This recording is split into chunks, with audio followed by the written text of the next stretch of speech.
Layanan lansia terintegrasi atau LLT ini adalah merupakan satu sistem layanan yang sifatnya komprehensif yang diharapkan bisa membantu para lansia.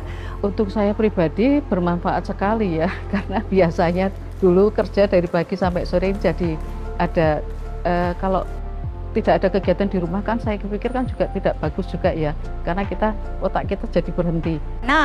Senang sekali. Sarannya ya kita bisa sharing sama teman-teman yang lain, terus lebih sehat ya. Kita umur-umur segini lansia itu kan lebih semangat gitu, lebih semangat dan merasa ada teman.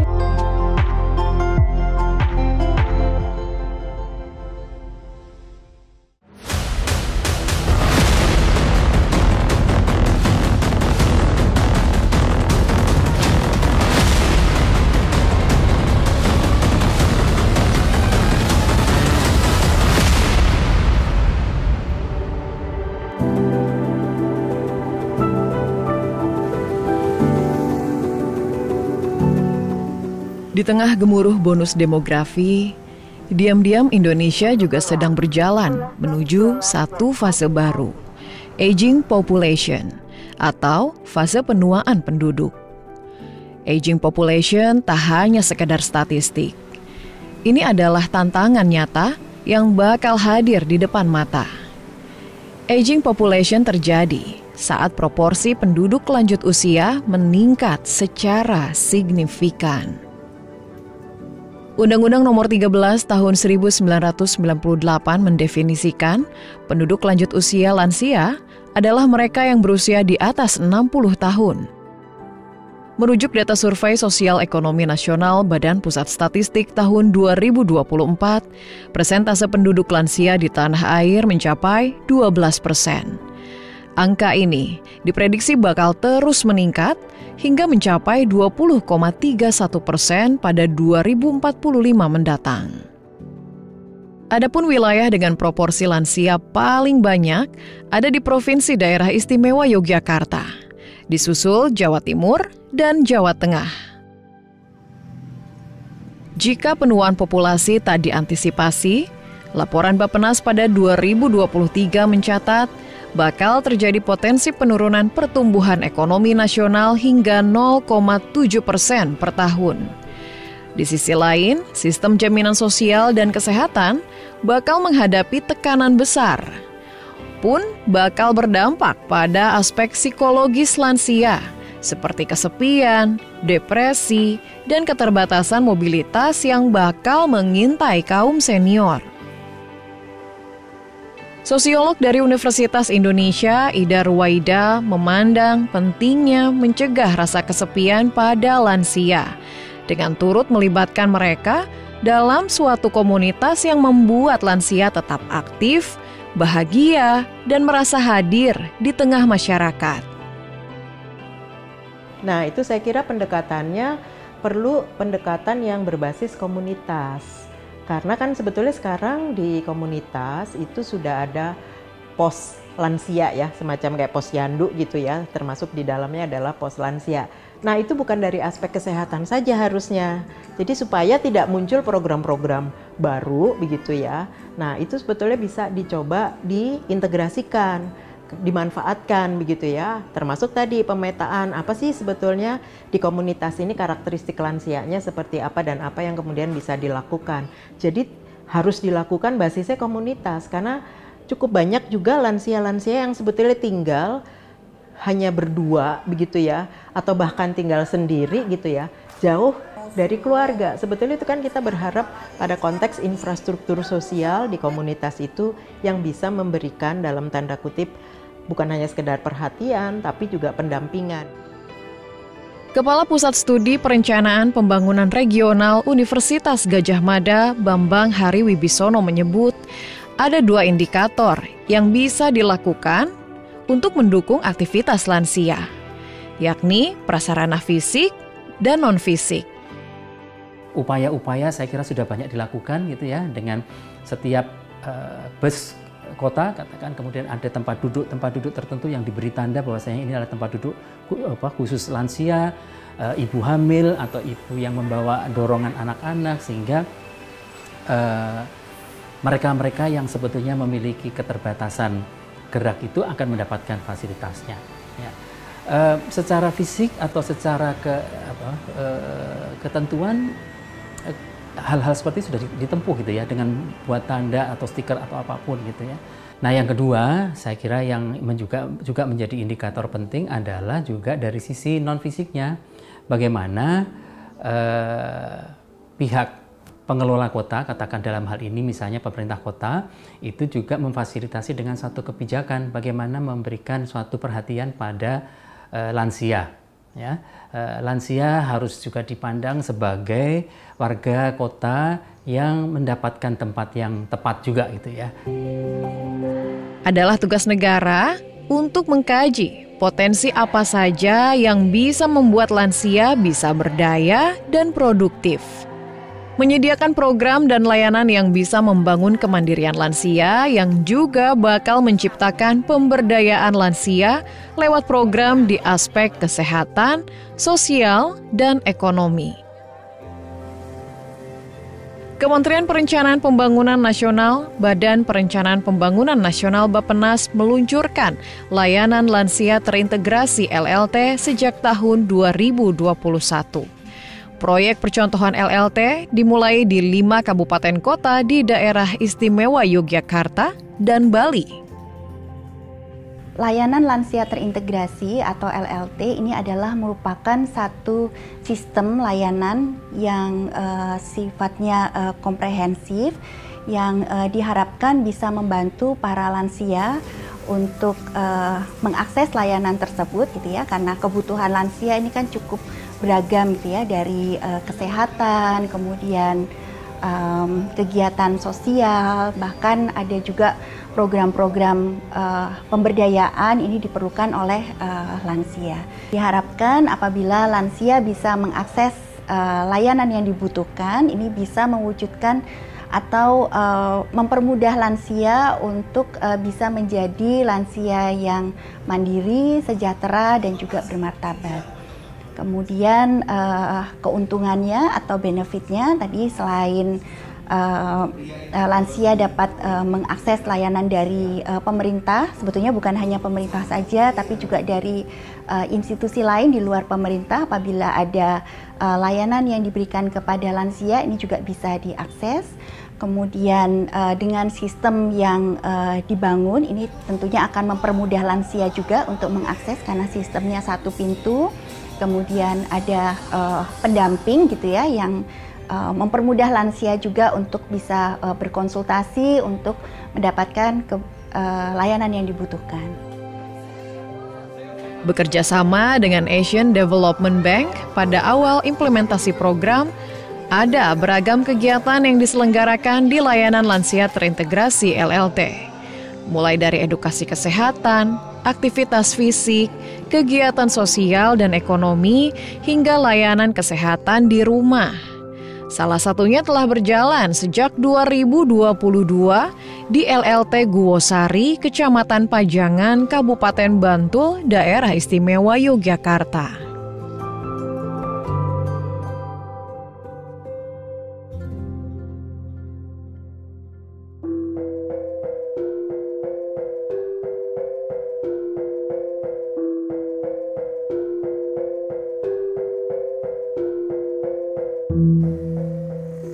Kabupaten Bantul yang terletak di ujung selatan Provinsi Daerah Istimewa Yogyakarta menjadi pelopor di tanah air dalam menjawab tantangan aging population. Badan Pembangunan dan Perencanaan Daerah Bapeda Kabupaten Bantul mencatat jumlah lansia di wilayah ini kurang lebih 16.000 jiwa atau sekitar 16% dari jumlah keseluruhan penduduk di Kabupaten Bantul. Karenanya, layanan lansia terintegrasi LLT hadir sejak 2022 untuk meningkatkan kualitas hidup para lansia di Bantul. Meski usia tak lagi muda, tidak menyurutkan langkah para lansia yang tinggal di Kelurahan Guosari, Kecamatan Pajangan, Kabupaten Bantul untuk aktif secara fisik. Saban tanggal 10, 20, dan 30 setiap bulan, lansia Kelurahan Guosari beramai-ramai mengikuti kegiatan Balai Amor sebagai bagian dari layanan lansia terintegrasi Rasa Sayang di kantor Kelurahan Guosari untuk melakukan aktivitas fisik bersama.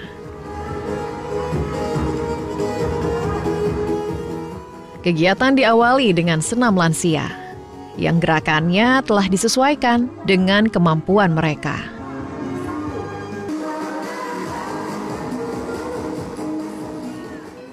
Kegiatan berlanjut pada kelas edukasi berupa penyampaian informasi seperti pengenalan penyakit yang kerap diderita lansia, makanan yang sebaiknya dikonsumsi, hingga edukasi soal pentingnya data kependudukan bagi lansia. Salah satu peserta kegiatan Balai Amor adalah Endang Suwardani, yang sejak tahun 2024 mengakses LLT Guosari. Dani, begitu ia kerap disapa, merasa berada di komunitas yang tepat dengan beragam manfaat yang ia dapat.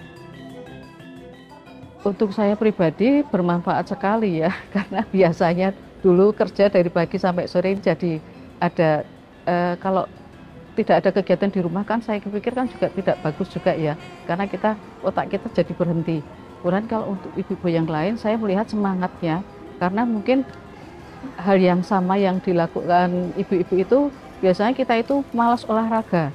Sementara kan di kelas lansia ini, setiap mengawali kegiatan kan selalu ada senam. Di samping itu saya juga merasakan senang ya, karena kan banyak teman-teman yang seusia mungkin di atas usia saya juga semangat mengikuti kegiatan itu. Terdapat 3 level lansia yang ditangani oleh petugas LLT berdasarkan konteks perawatan lansia, yakni lansia level 1, lansia level 2, dan lansia level 3. Seluruhnya merujuk pada pengelompokan kondisi fisik dan fungsional lansia. Bagi para lansia level pertama dan kedua, LLT Guosari tak hanya membuka akses dalam kegiatan di Balai Amor, tapi juga menjemput bola dengan layanan di Posyandu. Setahun berjalan, ditemukan fakta bahwa 90% kebutuhan lansia di Guosari adalah aspek kesehatan. Tak hanya itu, lansia di Guosari juga membutuhkan bantuan dari aspek sosial dan ekonomi. LLT pun mengakomodir kebutuhan tersebut dengan memberdayakan lansia yang masih aktif secara fisik.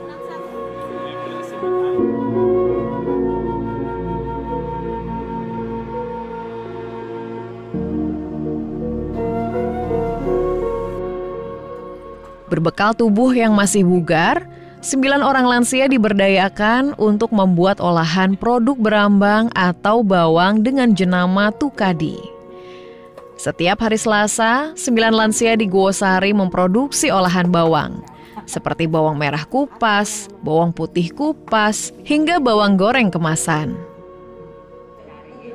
Bagi Nenek Ratinem, 63 tahun, turut serta dalam produk berambang tak hanya untuk membantu perekonomiannya, melainkan menjadi jalan baginya untuk berdaya di usia senja. Ya senang sekarang. Senang sekarang sama dulu. Dulu kan nggak ada kegiatan apa-apa. Nah, karena Ibu Comi sama Bu Juli sama Bu Variana, Bu Ana ada kegiatan begini dikasih orang tua kan suka juga. Itu alhamdulillah.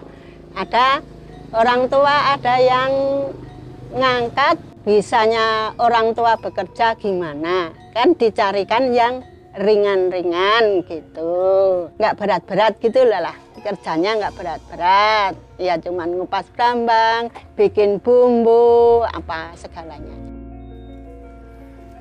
Jika lansia yang masuk kategori level 1 dan level 2 bisa mengakses berbagai kegiatan LLT, lain cerita dengan lansia level 3 yang tak mampu beraktivitas tanpa bantuan orang lain bedridden.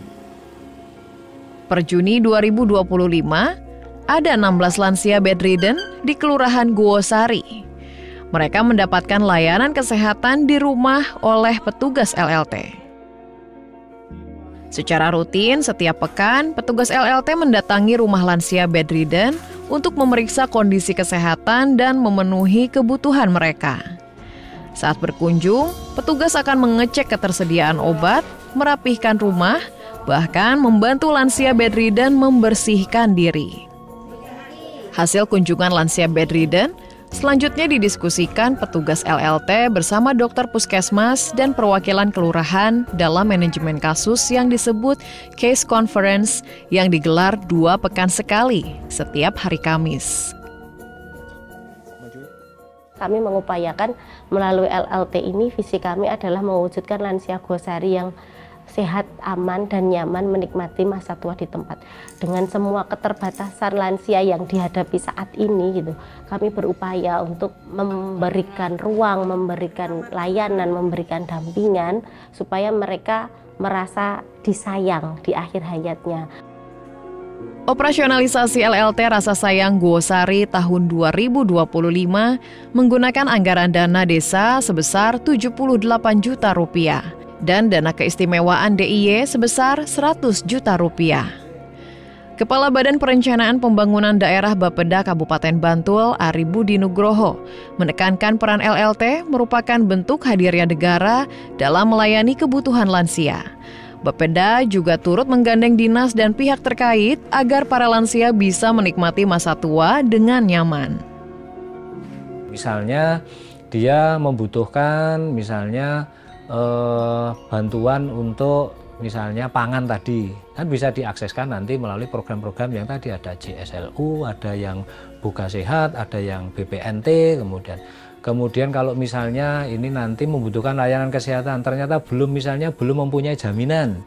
Nah, kalau itu memang NIK-nya Bantul, kita bisa hubungkan, kita sudah punya yang namanya data itu Sidamesra. Sidamesra itu adalah Sistem Informasi Daerah Menuju Sejahtera. Sepanjang ini sudah masuk di dalam data Sidamesra dan memang belum mempunyai jaminan, nanti secara otomatis itu nanti akan muncul sebagai kepesertaan BPJS yang itu nanti didanai melalui yang namanya PBI APBD. Layanan lansia terintegrasi LLT juga mengakomodir kebutuhan kaum senior di Pulau Dewata, Bali. Kelurahan Pedungan di Kota Denpasar ditunjuk menjadi proyek percontohan LLT sejak 2019. Kini, sebanyak 1.000 lansia di Kelurahan Pedungan diberdayakan lewat LLT, baik dari aspek sosial dan ekonomi.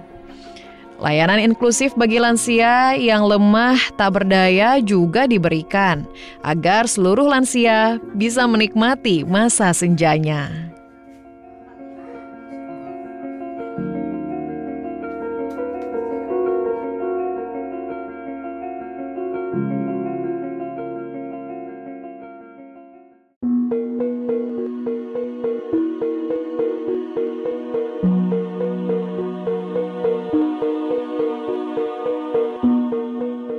Di balik gegap gempita pariwisata Pulau Dewata, Provinsi Bali rupanya menduduki peringkat ketiga teratas sebagai provinsi dengan jumlah lansia terbanyak di Indonesia. Merujuk data Badan Pusat Statistik pada 2022. Beranjak tua adalah keniscayaan. Namun, menua dengan bahagia, merasa berdaya, dan tak sendiri. Inilah yang ingin dihadirkan lewat layanan lansia terintegrasi LLT. Badan Perencanaan dan Pembangunan Nasional Bappenas bersama Asian Development Bank ADB sejak 2019 telah menggagas LLT. Kemitraan Bappenas dan ADB pada program LLT berakhir pada 2024 lalu. Namun, pemerintah Kota Denpasar bersama Bapeda Denpasar melihat kebermanfaatan layanan ini dan melanjutkannya di tahun 2025. Kelurahan Pedungan dipilih sebagai salah satu lokasi pilot project LLT dan terus berjalan hingga kini. Pedungan ditunjuk karena menjadi kelurahan yang memiliki jumlah lansia aktif terbanyak di Kota Denpasar. Kepala Badan Perencanaan Pembangunan Daerah Kota Denpasar, Iputu Wisnu Wijaya Kusuma menilai perkembangan penduduk di Denpasar pada masa depan cenderung didominasi oleh kelompok lansia.